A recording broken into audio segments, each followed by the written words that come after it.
ప్రకటన గ్రంథంలోని కన్క్లూషన్ కార్యక్రమానికి వచ్చియున్నాం. మేము రెడీగా ఉన్నాం. మరి మీరు రెడీయేనా? చాప్టర్ ఒక ఇంట్రెస్టింగ్ అయిన చాప్టర్. చాలా విషయాలు ఇందులో దాగి ఉన్నాయి. గత నమోదులో బ్రదర్ జగన్ వాటిని ఎక్స్ప్లెయిన్ చేశారు. ఈ రోజు కూడా మన మధ్యలో ఉన్నారు. రెవల్యూషన్ చాప్టర్ 20 గురించి చాలా ప్రశ్నలు అడుగుదాం. Brother Jagan, welcome to the programme. Revolution chapter 20లో చాలా క్లైమాక్స్ అయిన విషయాలున్నాయి. కన్క్లూషన్లో మరో కన్క్లూషన్ ఉన్నట్లుంది. ఎందుకంటే దీని తర్వాత మనం వేరే ఎంట్రీలోకి వెళ్లబోతున్నాం. దీన్ని మీరు లాస్ట్ టైం నమోదు చేసినప్పుడు 4 భాగాలుగా చెప్పారు ప్రేక్షకులు అర్థం చేసుకోవడానికి. ఆ 4 భాగాలేంటి, వాటిని ఎలా అర్థం చేసుకోవాలి? ఈ రోజు మనం చూడబోయే విషయాలు మీరు ఇంట్రడక్షన్లోనే చెప్పారంటే ఈజీగా ఉంటుంది. మీరు చెప్పినట్టుగా బైబిల్ టోటల్ క్లైమాక్స్ను 20th చాప్టర్లోనే ఉంది. ఎందుకంటే ఇంతటితో విలన్ పాత్ర ముగిస్తుంది. మరో ఎరాలోకి వెళుతున్నట్టు, మరొక ఇరాలోకి, ఆ తర్వాత అది ఇటర్నల్లోకి వెళ్ళిపోతుంది. అది మనకి రివార్డ్ లాగా, అంటే వాని క్రియకు తగిన ఫలితమని దేవుడు చెప్తున్నాడు. సో 20తో కూడా సాతానుకును మన భూమికి ఏర్పడిన యుద్ధం అనేది ముగింపునకొస్తుంది. సో ఇది ఒక ఇంపార్టెంట్ అయిన చాప్టర్. ఎలాగైతే ఆదికాండంలో 3వ అధ్యాయం 3rd చాప్టర్ చాలా ఇంపార్టెంట్. ఎందుకంటే ఫస్ట్ 2 చాప్టర్స్ క్రియేషన్, 3rd చాప్టర్లో పతనం, వార్ స్టార్ట్ అవుతుంది అక్కడే. ఆ స్టార్ట్ అయిన వార్ ఎక్కడ ముగిస్తుందంటే 20వ అధ్యాయంలోనే ముగిస్తుంది. సో ఈ చాప్టర్ వచ్చి మనకి ముఖ్యంగా చూడబడుతుంది. మనము ఇంతకుముందే చెప్పాము, ఇందులో 4 ముఖ్యమైన కాన్సెప్ట్ విడదీసి చదవగలం. ఒకటొచ్చి సాతాను యొక్క ఎండ్, వాన్ని మికాయిలు పట్టుకోవడం, తర్వాత పాతాళంలో 1000 ఏండ్లు బంధించడం, ఆ తర్వాత 7వ వచనములో వాడు విడిపించబడటం, ఆ తర్వాత జరిగే యుద్ధము, వాని ముగింపు, వాన్ని దేవుడు నరకానికి నెట్టడం. ఇంతవరకు ఒక కాన్సెప్ట్. రెండవది ఒకటుంది, యేసుక్రీస్తు 1000 ఏండ్ల పరిపాలన. ఎవరు పరిపాలిస్తారు అది ఈరోజు మనం చూడబోతున్నాం. అలా ఉంది. మూడవది చూసినట్లయితే ఈ కట్లు విప్పబడిన సాతాను కాలంలో జరిగే కొన్ని సంభవాలు ఇక్కడ ఉంటాయి. 4వది న్యాయ తీర్పు, ఎవరెవరికి ఏ విధమైన ఫలము దొరుకుతుంది అనేటువంటిదే ఓవరాల్గా 20వ అధ్యాయంలో మనం తెలుసుకోగలం. సో ఇప్పుడు మనం ఇందులో ఒక్కొక్క భాగముగా చూస్తే కొంచెం వారికి ప్రజలకు ప్రయోజనకరంగా ఉంటుంది. మనమిప్పుడు మొదటి విషయాన్ని గురించి చూద్దాము. మరి అది ఏంటంటే 1000 ఏండ్ల పరిపాలన ఏ విధంగా ఉంటుంది. ఈ 1000 ఏండ్ల పరిపాలనలో ఎవరు పరిపాలిస్తారు, ఎవరిని పరిపాలిస్తారు, అవన్నీ కూడా మనం చూద్దాం. ఇప్పుడు ఉదాహరణగా మనం తీసుకుని చూడాలంటే, ఒక పరిపాలన అని చెప్తేనే ఆ పరిపాలన ఎవరో ఒకరు ఎవరి మీదైనా చెయ్యాలి. అవును, ఒక రూలింగ్. ఇప్పుడు పరలోక రాజ్యం ఉంది, ఆ దేవుడు ఎవరినైనా పరిపాలించాలి. అలాంటప్పుడే అది పరిపాలన. పరిపాలన లేకుండా, క్రియేషన్ లేకుండా దేవుడుండిన కాలం ఉంది కదా, ఆయన ఆదిదేవుడు. అప్పుడు క్రియేషనే జరగల, అప్పుడు క్రియేషన్ లేదు. ఆయన క్రియేషన్ ఆరంభించాడు, ఇవన్నీ కూడా పరిపాలిస్తున్నాడు. ఆయన రాజ్యము ఆయనే సృష్టించి ఆయనే పరిపాలిస్తున్నాడు. ఆ మాదిరిగా ఇప్పుడొక పరిపాలన భూమికొస్తుంది. ఇదెందుకు 1000 సంవత్సరములు అనేటువంటిది మరొక విషయం. టైం కరెక్ట్ గా రాయబడి ఉంది. అవును, 1500 అని లేదు, 1900 అని లేదు, 1000. దానికొచ్చి ఒక రీజన్ ఉంది. అదేంటంటే దేవుని సృష్టిలో 7 దినాలనేది 7000 సంవత్సరాల లెక్క. దేని బట్టి చెప్తారంటే, పేతురు పుస్తకంలో వాక్యముంది, ఆయనకొక దినము 1000 సంవత్సరముల వలె ఉందని. సో ఆ 7 days అనేది 7000 yearsగా అలా చెప్పి చదివేవారు కూడా ఉన్నారు. ఇప్పుడు ఆ 7th డే అని మనం చెప్తున్నాం కదా, 7వ దినము ఆయన విశ్రాంతి తీసుకున్నాడు. ఆ 7వ దినమే ఈ 7000 సంవత్సరాలకి అయినటువంటి లెక్క. ఇప్పుడు ఆదాము నుండి ఆదాముకొచ్చి మనము ఈ దినాల లెక్క ఎలాగన్నది మొదటగా చూడాలి. ఎందుకంటే ఆదాము మరణించని ఒక కాలం అనేది ఉంది. నిర్మించబడినప్పటి నుండి మరణం లేనంత వరకు అది లెక్కలోనే రాని కాలం. First before the sin correct. పండు తినక ముందు వరకు అనుకోండి. ఇప్పుడు పండు తిన్న తర్వాతే మరణం అన్నది ఆరంభమవుతుంది. ఆ కాన్సెప్ట్ వస్తుంది. ఆ మరణం ఆరంభమైతేనే వయస్సు లెక్కలోకి వస్తుంది. అదే మనం చెప్తాం, దేవుడు స్క్రిప్ట్లో దేవుడు ప్లాన్ ఏ ఇలా వెళితే ఇలా ఉంటుంది, ప్లాన్ బి అని ఉంటే ఇలా ఉంటుంది. అయితే ఇప్పుడు దేవుడు ప్లాన్ బికి వస్తున్నాడు. నిజానికి ప్లాన్ ఏ అయితే బికి వచ్చేసాడు. లేదు, అప్పుడు మరణం లేనప్పుడు వయస్సు లేదు. ఎందుకంటే మరణం అనేది ఉంటేనే వయసు అన్నది వస్తుంది. ఇప్పుడు మీరు ఇయర్ లెక్క అన్నది చెప్తున్నారు కదా, ఇయర్ లెక్క అన్నది దేని బట్టి చెప్తున్నామంటే, పుట్టిన దినము నుండి వారి మరొక పుట్టిన దినం వరకు కూడా చెప్తా. అవునా? ఎందువల్ల ఈ సంవత్సరం లెక్క వచ్చిందంటే, ఆయనకి మరణం ఉండటం వల్ల ఆ ఇయర్ లెక్క వచ్చింది. మరణం లేకపోతే ఇయర్ లెక్కే ఉండదు, దానిపాటికి వెళ్తూ ఉంటది. అందువల్ల దేవుని గురించి చెప్పేప్పుడు ఆయన దినములు లెక్కకు మించినవి, ఆయనకి సంవత్సరాలే లేవు. మన దేవునికి ఇయర్ అనేది ఎలా లెక్కేస్తారు? ఆయన పుట్టలేదు, పుడితేనే కదా మరొక పుట్టిన దినం వస్తుంది. అవును, ఎర్త్లీ లైఫ్ ను మనం 33 అని చెప్తున్నాం. అప్పుడు ఈ 1000 ఏండ్ల పరిపాలన అనేటువంటిది ఆదాముకు ఇవ్వబడినటువంటి ఒక పరిపాలన. అప్పుడు ఆదాము పండు తిన్న దినము నుండే లెక్క.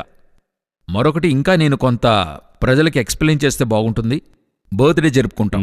బర్త్డే వచ్చి మనం ఆ బిడ్డ పుట్టిన దగ్గర నుంచి 1 సంవత్సరం. అవును. అప్పుడు మనం ఏం చెప్తాం? సంతోషంగా 1 ఇయర్ అయిందని చెప్తాం. యాక్చువల్గా ఏంటంటే ఆ 1 ఇయర్ అన్నది దేన్ని చెప్పదలిచామంటే ఆ బిడ్డకి నియమించబడిన లైఫ్ సైకిల్లో 1 సంవత్సరం జీవించి ముగించిందనమాట. అదే ఫ్యాక్ట్. తగ్గిపోతుంది, తగ్గుతూ వస్తుంది. అట్లే వెళ్తూ వెళ్తూ ఉంటే 70-80 సంవత్సరాలకి లైఫ్ సైకిల్ ముగిస్తుంది. అదే విధముగా ఆదాముకి 930 years ఇవ్వబడింది. కాని అతను 1000 సంవత్సరాలు భూమిలో లేడు. ఎందుకంటే 1000 సంవత్సరాలు పరిపాలించడానికి దేవుడిచ్చాడు. ఆ అధికారాన్ని సాతాను చేతికిచ్చాడు. ఇప్పుడు ఆ పరిపాలన యేసు ఇక్కడ చెయ్యాలి, భూమిలో చెయ్యాలి. యేసు యొక్క రాకడ భూమిలోనికి వచ్చేటప్పుడు 2 పార్ట్. ఒక పార్ట్ పాపాన్ని తీర్చేవాడు, మరొక పార్టు ఆధిపత్యం చేసేవాడు. ఈ పాపాన్ని తీర్చేవానిగా వచ్చినప్పుడు యేసుని ఇశ్రాయేలీయులు పరిపాలించేవాడని అనుకున్నారు. ఓహో, అర్థమే అక్కడ వారు తప్పుగా అర్థం చేసుకున్నారు. ఎందుకంటే అక్కడ వారికి లిబరేటర్ అవసరం ఉంది. లిబరేటర్ అవసరం. వారి యొక్క మనస్థితి మెస్సయ్య కింగ్గా ఉంటాడని వారి యొక్క థాట్. వారు ఇమేజిన్ చేశారు. ఎందుకంటే ఆయన కింగే. మరొక పాటు చెప్పాలంటే ఆయన కింగే. అయితే ఆ కింగ్ దానికి ముందుగా ఒక సాక్రిఫైస్ చేయాల్సి ఉండింది. అది వారి దగ్గరే ఉండింది, కానీ వారు అది కాన్సన్ట్రేట్ చేయలే. అవును, హేరోదు వచ్చి అడిగినప్పుడు రాజా ఏమో అక్కడ ఒక కాల్కులేషన్ చేస్తున్నాడు. అతను భయపడుతున్నాడు. మనకి ఆల్టర్నేటివ్ గా ఒకరు వచ్చారని అతనికి ఒక కాల్కులేషన్. అవును, ఏంటి కారణమని అడిగితే ఈ కింగ్ కాన్సెప్ట్ అన్నది ఉంది కదా. ఈ కింగ్డమ్ అన్నటువంటిది వచ్చి ఆల్రెడీ గాడ్ దగ్గర హెవెన్ లో ఉంది. కాని భూమి యొక్క ఈ పరిపాలన అన్నది సాతాను దగ్గరికి వెళ్ళిపోయింది. అది విడిపించి ఆదాము చేయాల్సింది యేసు చేయాలి. 1000 సంవత్సరాలు జరిగించాల్సింది యేసు చేయాలి. ఇక్కడ ఏమిటి సమస్య జరిగిందంటే, చేయకముందు యుద్ధము చేసి విమోచించాలి కదా. ఇశ్రాయేలు జనాంగము కనాను గెలిచిన తర్వాతనే కదా విభజన చేయగలరు. ఆ జయించే కాన్సెప్టే యేసు సిలువలో మరణాన్ని జయిస్తున్నాడు. వీరు ఈ జయించే కాన్సెప్ట్ మర్చిపోయారు. ఇప్పుడు కూడా అటువంటి ఒక తప్పు జరుగుతుంది. ఏం జరుగుతుందంటే, యేసు రాబోతున్నాడు కదా. ఈ యేసయ్య రాకడలో కూడా 2 పార్ట్లున్నాయి. ఒకటి మనము ఇక్కడి నుండి వెళ్ళడం, సంఘము ఎత్తబడుట. ఆ తర్వాతే యేసయ్య పరిపాలన భూమిలో. ఆనాడు ఇశ్రాయేలు ప్రజలు ఎలా యేసయ్య సాక్రిఫైస్ పార్ట్ని మరిచి రూలింగ్ పార్ట్ని మాత్రం మైండ్లో పెట్టుకున్నారు, కింగ్డమ్ని ప్రీసెట్గా. ఇప్పుడు అదే మాదిరిగా చర్చ్ ఏ పరిస్థితిలో ఉందంటే, ఈ ర్యాప్చర్ని మరిచిపోయింది, దాన్ని కాన్సన్ట్రేట్ చేయలేదు. ఇప్పుడు బాప్తిస్మకుడు యోహాను యేసుతో చెప్తున్నాడు, ఇదిగో లోకపాపమును మోసుకొని పోచున్న దేవుని గొర్రెపిల్ల. సో యేసు సాక్రిఫైస్ కావడం అన్నది ప్రాఫెసీ. బాప్తిస్మకుడు యోహాను చెప్పేశాడు. కాని ఆయన మైండ్లో ఏముంది? యేసు పరిపాలించేవాడిగా రావాలి. అది ప్రీసెట్గా ఆయనలో ఉంది, శరీరంలో ఉంది. అందువల్ల ఈయన చెరలో ఉంచినప్పుడు అడుగుతున్నాడు, ఆ రానున్నవాడు నీవేనా? మరొకరి కోసం ఎదురు చూడాలా? మీరు రాజ్యాన్ని కట్టడానికైన పనులు ఏది చేయడం లేదు. ఈయనపాటికి గుడ్డివారినందరినీ కూడా బాగు చేస్తూ ఉన్నాడు. చెవిటివారు వినగలుగుతున్నారు. ఈయనపాటికి ప్రీచ్ చేస్తున్నాడు. ఈయన వరల్డ్ వ్యూలో ఇతని ఇమేజేషన్ లో ఆ విషయాలు లేవని అనుకుంటున్నాడు అంతే. ఇప్పుడు ఆ 1000 ఏండ్ల పరిపాలనకై యేసు సాక్రిఫైస్ కైనా ముందు భాగము ముగించాడు. ఇప్పుడు 2వ పార్ట్ 1000 ఏండ్ల పరిపాలన భూమి మీద జరిగిస్తాడు. ఆదాము చేయవలసింది చేస్తాడు. అప్పుడు భూమి ఏ విధంగా ఉంటదంటే, ఆదాము కాలములో పాపము రాకముందు ఏ విధంగా ఉంటుందో ఆ విధంగా ఉంటుంది. అదేలాగుంటుంది. దాని గురించి చదవాలంటే యెషయా 11కి వెళ్ళాలి. యెషయా 11లోకి వెళ్తే అక్కడ 1000 ఏండ్ల పరిపాలనకైన విషయాలన్నీ కూడా అక్కడ వివరించబడ్డాయి. అందులోనూ విశేషముగా ఆ వివరణలో ఏం తెలియజేయబడుతుందంటే, ఇప్పుడు మీరు చూస్తున్న ఒక ఆపోజిట్ వరల్డ్ ఉంటే ఎలాగుంటుంది? ఆపోజిట్ వరల్డ్ ఉదాహరణకు మృగాలన్నీ వెజిటేరియన్, మనిషి వెజిటేరియన్. మనుషుల్లోనూ సగం మంది వెజిటేరియన్ ఉన్నారు, పూర్తిగా వెజిటేరియన్. మృగాలని వెజిటేరియన్. క్లైమేట్ మారి ఉంటుంది. పూర్తి క్లైమేటు నోవా కాలమునకు ముందుగా ఒక క్లైమేట్ ఉండింది. ఆ క్లైమేట్ ఇప్పుడు నోవా కాలంలోనే దేవుడు ఏం చెప్తున్నాడు? ఇకను క్లైమేట్ మారి వస్తుందని చెప్తాను. శీతోష్ణం అనగా అది ఒక కోల్డ్, సమ్మర్, ఇవన్నీ కూడా మారి వస్తాయి అంటాడు. అంతకుముందు వరకు ఒకే క్లైమేట్, అంతకుముందు వరకు ఒకే లాంగ్వేజ్, అంతకుముందు వరకు ఒకే ఫుడ్డే. అంత కూడా 1 వరల్డ్ గవర్నమెంట్ కాన్సెప్ట్ వస్తుంది. ఆ 1 వరల్డ్ గవర్నమెంట్ కాన్సెప్ట్ని యేసయ్య జరిగిస్తాడు. ఆ విధంగా భూమిని మారుస్తాడు. అప్పుడు ఈ 1000 ఏండ్ల పరిపాలన అందులో వచ్చి క్లైమేట్ అన్నది, ఆహారము ఇవన్నీ ఎలాగుంటాయి అంటే ఆదాము కాలంలో ఉన్నట్టుగానే ఉండబోతుంది. అందులకైనా ఒక ముందు క్రియ ఇప్పుడు జరుగుతూ ఉంది. ఎలా అని అడిగితే, ఉదాహరణకు ఇప్పుడు 3 ఒక భాగము భూమిలో ఒక తేమదనం ఇంక్రీస్ అవుతుంది. అది మీరు చూస్తూనే ఉన్నారు. ఇంక్రీస్ అవుతుంది, గ్లోబల్ వార్మింగ్ అని చెప్తున్నారు. ఇప్పుడు లేటెస్ట్గా కొంతకాలంగా చూస్తే అంటార్టికాలో ఉన్నటువంటి మంచు కొండలన్నీ కరుగుతూ ఉన్నాయి. సో ఇప్పుడు ఈ గ్లోబల్ వార్మింగ్ ఇంక్రీస్ అవుతూ సీ లెవెల్ ఇంక్రీస్ అవుతుంది. అవును. ఒక పీరియడ్లో సోలార్ సునామీయో లేక గ్లోబల్ వార్మింగో భయంకరంగా ఇంక్రీస్ అవుతున్నప్పుడు నీరు ఆవిరైపోతుంది. ఈ ఆవిరవుతున్న నీరు ఎక్కడికి వెళ్తుంది? గో టు ద అప్, అంటే పైకి వెళ్ళిపోతాయి. పైకి వెళ్ళి ఒక లేయర్ ఫామ్ అవుతుంది. ఆ లేయర్ ఫామ్ అవుతుంది చూసారా, ఇదే నోవహ్ కాలంలోని లేయర్. ఆకాశపు తూములోని రాయబడి ఉంటుంది, వాటర్ కెనాపీ అంటారు. ఇది 2వ రోజు దేవుడు సృష్టించాడు. అవును. భూమికి పైన ఒక విశాలం ఏర్పడునుగాకని చెప్పాడు. ఆ లేయర్ మరలా కలుగు చేస్తాడు. అలా కలుగు చేస్తే సూర్యునికి భూమికి మధ్యలో ఒక వాటర్ కెనాపీ వస్తుంది. అప్పుడు మరలా మీకు ముందున్నట్టుగా క్లైమేట్ ఆదాము క్లైమేట్కి వస్తుంది. అదే ఇప్పుడొచ్చి ఆరంభించాడు. ఇప్పుడు ఆ పని జరుగుతూ ఉంది. కొంచెం కొంచెంగా గ్లోబల్ వార్మింగ్లో అది జరుగుతుంది. సో 1000 ఏళ్ల పరిపాలన అనేది పరిపూర్ణంగా ఒక దుర్మార్గము లేనటువంటి కాలం. ఒకరికి ఒకరు హాని కలిగించుకోరు. అయితే వాక్యం చెప్తుంది, సింహమును ఎద్దును కలిసి గడ్డి తింటాయి, ఆ తోడేళ్లు గొర్రెలతో కలిసి మేయును, ఆ తర్వాత ఒక పాము పుట్ట మీద ఒక చిన్నపిల్లవాడు చేయి పెడతాడు. అంటే అప్పుడు ఏంటి అర్థమంటే, పాము పుట్ట మీద చేయి పెట్టడం అంటే పామన్నది స్పిరిచువల్గా చూసినట్లయితే సాతానుకైన ఒక చిహ్నంగా చెప్పబడుతుంది. పుట్ట అన్నది అది జీవిస్తున్న స్థలం కదా. సో సాతాను కాపురము చేస్తున్న స్థలములలో చిన్నపిల్లవాడు వెళితేనే ఏం చేయదు. ఆ స్థాయికి ఆనాడు ఉంటుంది. ఎందుకంటే సాతాను బంధించబడ్డాడు కదా 1000 సంవత్సరాలు. సో ఆ కాలము ఒక అద్భుతమైన కాలముగా ఉంటుంది. సో ఇక్కడ అతి ముఖ్యంగా 1000 ఏళ్ల పరిపాలన గురించి ఫస్ట్ చెప్పాలంటే ఆ యొక్క కాలఘట్టములో భూమి అన్నది ఆదాము కాలం వలె ఉంటుంది. రెండవది అది 1000 సంవత్సరములు 7వ దినానికి సూచనగా ఉంటుంది. ఇంకనూ అందులో 2 ముఖ్యమైన విషయాలున్నాయి. 1000 ఏళ్ల పరిపాలన గురించి మన వీక్షకులు చెప్పాలంటే కావాలంటే ఒక చిన్న బ్రేక్ అనంతరం దీని గురించి చెప్పుకుందాం. ఈ 1000 years గురించి అండర్స్టాండ్ చేసుకోవడానికి ముందు చాలా విషయాలు చదువుతూ ఉంటే తవ్వుతుంటే అనేక నూతన విషయాలు బయటపడుతున్నాయి. మీరు బిగినింగ్ లోనే చెప్పారు ఈ 1000 years ఒక డిఫరెంట్ పీరియడ్స్ అని. దీన్ని కరెక్ట్ గా అండర్స్టాండ్ చేసుకుంటేనే ఇందులోకి మనం ప్రవేశింపగలం. సో ఇందులో ఉన్న మరికొన్ని విషయాలు ఏంటి? ఇందులో ఎంతో ప్రాముఖ్యంగా ఎవరిని పరిపాలిస్తారు అదే ఎంతో ఇంపార్టెంట్. ఎందుకంటే దీని గురించిన అవగాహన అందరికి ఎలాగుందంటే, నేను విన్నది నేను చెప్తున్నాను. ఏమంటున్నారంటే అందరూ 1000 ఏళ్ల పరిపాలనలో ఉంటాము అనేటువంటి ఒక ఆలోచన అందరికీ ఉంది. We're going to rule the world అని చెప్పేటువంటి రీతిలో అందరూ కూడా ఉండేది కాదు, పరిపాలించేవారందరూ. అప్పుడు ఎవరు దీనిని పరిపాలిస్తారన్నట్టయితే ఆ 4వ వచనంలో వాక్యం స్పష్టంగా ఉంది. అంతటా సింహాసనములను చూచితిని, వాటిమీద ఆసీనులై ఉండువారికి విమర్శ చేయుటకు అధికారం ఇయ్యబడెను, మరియు క్రూర మృగమునకైనను దాని ప్రతిమకైనను నమస్కారము చేయక తమ నొసళ్లయందుగాని చేతులయందుగాని దాని ముద్ర వేయించుకొనని వారిని యేసు విషయమై తామిచ్చిన సాక్ష్యము నిమిత్తమును దేవుని వాక్యము నిమిత్తమును శిరఛేదనము చేయబడిన వారి ఆత్మలను చూచితిని, వారు బ్రతికిన వారై 1000 సంవత్సరములు క్రీస్తుతో కూడా రాజ్యము చేసిరి. సో అక్కడ ఎవరని స్పష్టంగా రాయబడి ఉంది. 2 కేటగిరీ ప్రజలే. ఒకటి మార్టైర్స్, హతసాక్షులుగా మరణించేవారు అందులో ఉన్నారు. రెండవది ఆ యాంటిక్రైస్ట్ పీరియడ్లో వానికి లోబడినటువంటి వారు, అది ఒక విధమైన హతసాక్ష్యమే. వీరే బ్రతికి రాజ్యము చేస్తారు. వీరే యేసుతో కూడా తిరిగి వచ్చేటువంటి వారు. 15వ అధ్యాయం 2వ వచనములో రెవల్యూషన్ 15:2లో ఒక సమూహము గాజు సముద్రం దగ్గర నిలిచి ఉన్నట్టుగా మనం చూశాం. ఈ గాజు సముద్రం దగ్గర నిలిచి ఉన్నవారు ఎవరన్నట్టయితే ఈ యాంటిక్రైస్ట్ పీరియడ్లో హతసాక్షిగా మరణించినవారు. ఎందుకంటే 15:2 చెప్తుంది, మృగమునైనను ప్రతిమనైనను వాని ముద్ర ధరించుకొనకుండా వానిపైన విజయం పొందినటువంటి వారు, అంటే వానికి లోబడకుండా హతసాక్షిగా మరణించిన వారు, వాడు వీరిని ఏం చేయలేకపోయాడు. వీరు ప్రాణం పోయినా పర్వాలేదని చెప్పి స్టాండ్ అయ్యారు. అలా స్టాండ్ చేయడం వల్ల వీరిని వాడు చంపాడు. ఇలా మరణించిన వారే మరలా బ్రతికి రాజ్యము చేస్తారు. ప్రత్యేకించి ఇది పూర్తిగా ఎవరికైందంటే హతసాక్షులకైంది. ఈరోజు అందరేమనుకుంటున్నారంటే అందరూ పరిపాలిస్తాము, అందరూ రాజ్యము చేస్తామంటున్నారు. అయితే ఒక పార్ట్ వచ్చి పరిపాలించడానికి కాదు, ఒక పార్ట్ హెవెన్లో ఉండడానికి.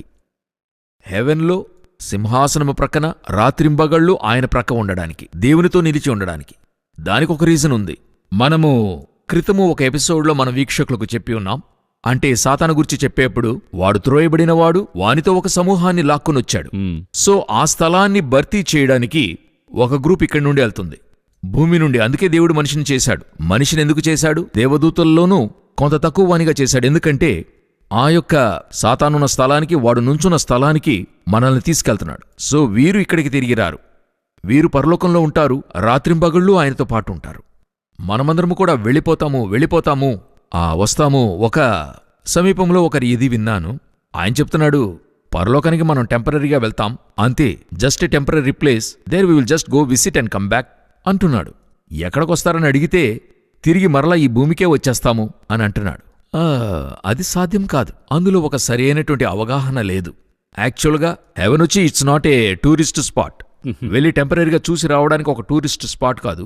హెవెన్ కంటూ ఇప్పుడు వీరందరూ ఇలాగ మాట్లాడి హెవెన్ యొక్క ఆ మహిమను చెడగొడుతున్నారేమో అని ఆలోచిస్తున్నాను. దానికంటూ ఒక హెవెన్ కి ఒక వాల్యూ ఉంది కదా. అంటే ఒక పీరియడ్లో వార్తలన్నవి ఈవినింగ్ 8 o'clock 10 o'clock అని ఒక సమయంలోనే వస్తుంది. అప్పుడు వెయిట్ చేస్తాం. ఆ న్యూస్ కొరకు మనమందరము వెయిట్ చేస్తాం. ఆ వార్తల సమయంలో మనం ఎవరూ ఏం చేయము. We will wait. ఈరోజు న్యూస్ అన్నది ఒక ఛానల్గా మారిపోయింది. 24 hours న్యూస్. అటువంటివి 10 ఛానళ్లు వచ్చిన తర్వాత న్యూస్ అన్నది మనకిప్పుడు ఏం కాలేదు. అవును, మూవింగ్ లోనే మనకి న్యూస్ వస్తూ రావడం వల్ల, అప్పుడప్పుడు వాట్సాప్లో రావడం వల్ల న్యూస్ కొరకు కూర్చుని వినేటువంటి ఆ వాల్యూ పోయింది. ఆ విధంగానే దీన్ని చూస్తున్నాను. ఇప్పుడు యూదుల మట్టుకైతే హెవెన్ అనే వర్డ్ని వారు యూజ్ చేయడానికి ఆలోచిస్తారు.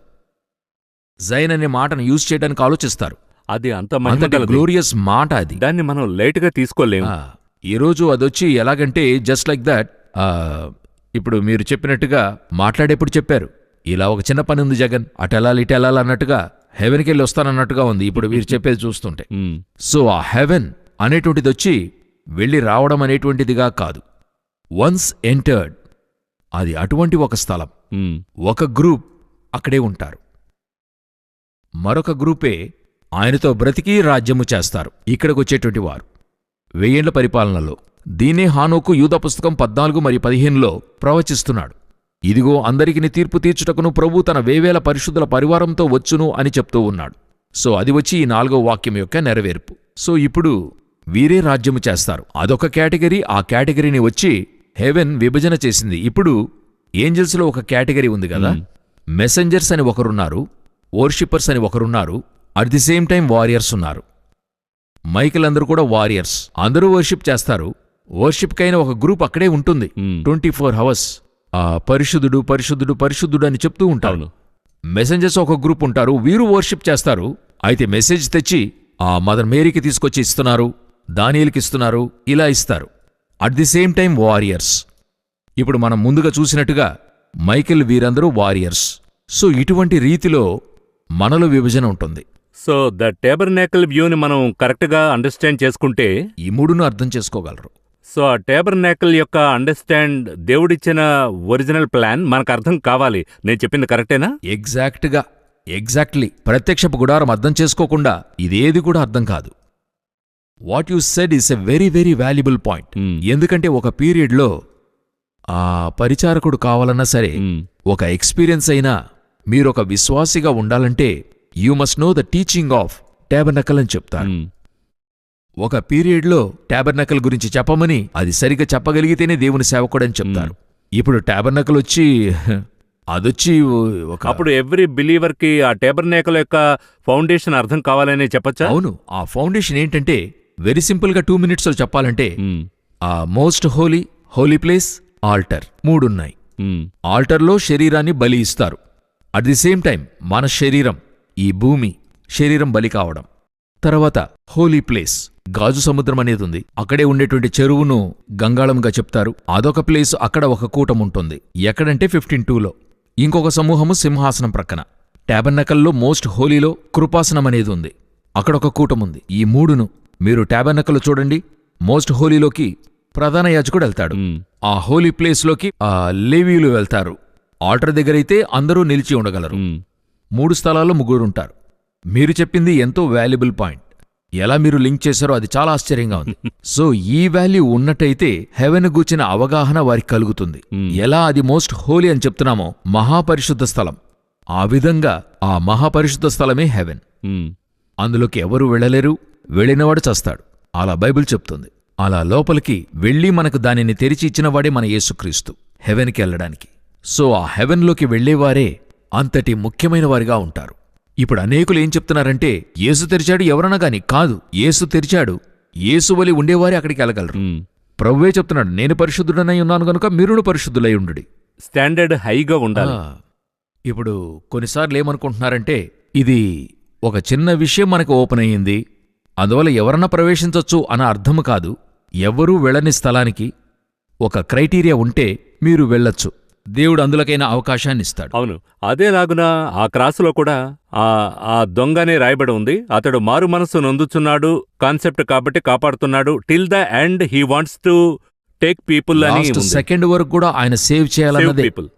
ఆయన పోగొట్టుకోవాలనుకోవడం లేదు. అయితే ఈ విషయం కరెక్ట్ గా అర్థం చేసుకోవాలనేదే నా అభిప్రాయం. ప్రేక్షకుల కోసం నేనెందుకు ఆ పాయింట్ ని మళ్ళీ అడుగుతున్నానంటే, ఆ స్టేజ్ కు వస్తేనే చాలు అనేంత వరకు చాలు అని చాలా మంది అనుకుంటున్నారు. అందుకనే ఆ ఎగ్జాంపుల్ కోసం చెప్తున్నాను నేను. ఎంతకెంతకు మనం స్పిరిచువల్ గా ఎదుగుతున్నామో మనం హెవెన్ ని సమీపిస్తున్నామని అర్థం. మ్, సో ఇప్పుడు వీరే రాజ్యం చేయబోతున్నారు. ఎవరిని పరిపాలిస్తారు? Hmm, they want to rule somebody కదా. ఎవరిని అని చూసినట్లయితే రెవల్యూషన్ 7లో 1-8లో ఉంది. 1 నుండి 8 వచనాల వరకు 1,44,000 మంది ఇశ్రాయేలీయులు. ఈ వివరణ వారు అర్థం చేసుకోవాలి. మ్. ఎందుకంటే 14th చాప్టర్లో ఇంకొక 144 ఉంది. అవును, అది 1,44,000. చాప్టర్లో ఉండేటువంటి 1,44,000 మంది ఇశ్రాయేలీయులు ఈ 12 ట్రైబ్స్ లో ఈ 12 గోత్రాల్లోనూ 12,000 మంది చొప్పున వారు తేబడి భూమిలో భద్రపరచబడుతున్నాడు ఆ 7 years. వీరినే దేవుడొచ్చి ఆ 7 సంవత్సరాలు కూడా భద్రపరుస్తున్నాడు. భద్రపరచబడి వీరు ఆ 7 సంవత్సరాల ముగింపులో యేసు బహిరంగంగా వస్తున్నప్పుడు జకరియా 14:4 ప్రకారం యేసు బహిరంగంగా వస్తున్నట్టు వాక్యం చెప్తుంది కదా. ఆయనను పొడిచిన వారు చూచి రొమ్ము కొట్టుకుందురు. దానికి అర్థమేంటంటే, ఏ ఇశ్రాయేలీలు ఒకనాడు యేసును సిలువకు కొట్టారో ఆ సంతతి వారు ఆయన తిరిగి చూస్తున్నప్పుడు, ఈయనే కదా మనం ఒకనాడు ఇలాగంత చేశారు, మన పితరులు చేశారు అని చెప్పి వారు బాధపడతారు. అప్పుడు యేసు ఎవరిని పరిపాలిస్తాడంటే వీరినే పరిపాలిస్తాడు. ఇది అలాగే నోవాహు కాన్సెప్ట్కి మ్యాచ్ అవుతుంది. ఓడతో పాటు పైకిలేన నోవాహు తిరిగి ఓడతో క్రిందకొచ్చి ఇదే భూమిలో తిరిగి 8 మందితో అన్ని జరిగిస్తున్నాడు. అదేవిధంగా యేసుక్రీస్తు ఈ 1,44,000 మందితో ప్రారంభిస్తాడు. వీరే ఫలించి అభివృద్ధి పొంది భూమిని నింపుతారు. ఇక్కడ వాక్యం చెప్తుంది కదా, భూమి నలుదిశలయందుండు జనములను లెక్కకు సముద్రపు ఇసుక వలె ఉన్న రెవల్యూషన్ 28వ వచనం. గోగు మాగోగు అను వారిని మోసపరచి వారిని యుద్ధమునకు పోగు చేటకై వాడు బయలుదేరును. అప్పుడు సముద్రపు ఇసుక ఏ లెక్కకుంటుందో ఆ విధంగా భూమి పెరుగుతుంది, తిరిగి భూమి నింపబడుతుంది. దానికి ముందు గొప్ప డిసాస్టర్ ఏదో ఒకటి జరిగి 1,44,000 మంది కాపాడబడతారు. దాని తర్వాత ఈ 1,44,000 మంది శరీరముతో ఉంటారు. వీరిని పరిపాలిస్తారు. పరిపాలించేవారు ఏ విధంగా ఉంటారంటే స్పిరిట్లో ఉంటారు, ఎందుకంటే పరలోకంలో ఉంటారు. సో ఈ కాన్సెప్టే. ఇందులో మరొక విషయం కూడా జ్ఞాపకం వచ్చింది, చెప్తున్నాను. తిరిగి వస్తున్నారు కదా, తిరిగి వచ్చేవారు పూర్తిగా స్పిరిట్లో ఉంటారు. సరేనా? వీరందరూ కూడా ఒకేలాగా ఉంటారు. ఏ విధంగా అంటే యేసును పోలి ఉంటారు. వాక్యము 1 యోహాను 3:2-3. ప్రియులారా, ఇప్పుడు మనము దేవుని పిల్లలమై ఉన్నాము.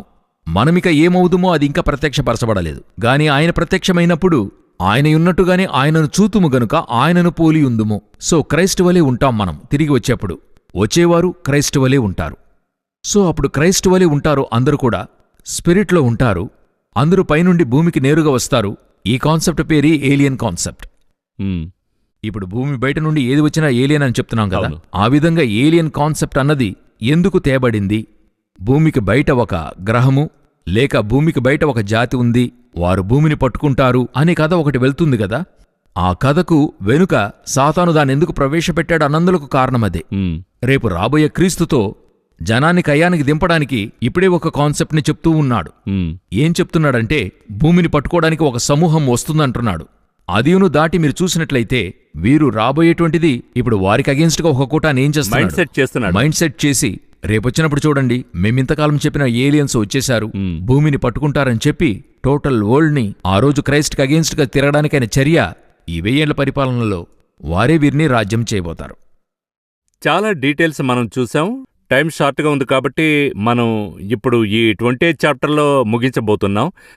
ఈరోజు మనం అండర్స్టాండ్ చేసుకున్నది ఒక డీపర్ మీనింగ్గా చాలా బాగుంది. సో ఈ కార్యక్రమం చూస్తున్న వారికి వారు దేన్ని చదివితే ఇంకా అర్థమవుతుందనేది ఒక ప్రశ్న. ఆ తర్వాత నమోదులో మనం ఏమేం చూడగలము అనేది మరో ప్రశ్న.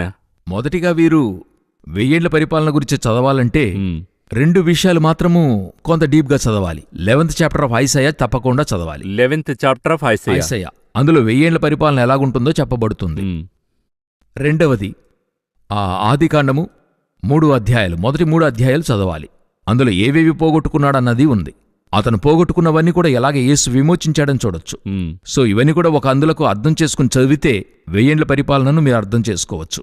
మీరడిగిన రెండవ ప్రశ్న, నెక్స్ట్ వీక్లో దేవుని చిత్తమైతే రాకడ ఆలస్యమైతే మనం ఈ 1000 ఏళ్ల పరిపాలనలో ముగిసిన వెంటనే జరిగే ఆర్మగెద్దోన్ వార్, మ్మ్.